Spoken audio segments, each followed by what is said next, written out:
Dengan pengawalan polisi, keluarga Idris Rulis alias Apayong diantar ke Masjid Polres Pelabuhan untuk melangsungkan pernikahan. Tak hanya Apayong, satu tahanan kasus narkoba atas nama Nafli Saputra juga melangsungkan pernikahan dengan pujaan hatinya.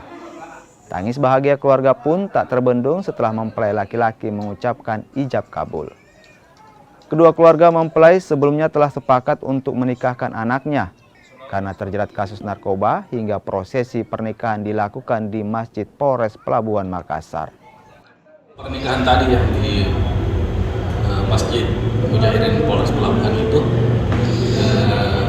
yang 2 orang itu merupakan tahanan narkoba, di mana pada bulan Mei ini telah diamankan 2 orang pelaku penyalahgunaan narkoba di wilayah Makassar.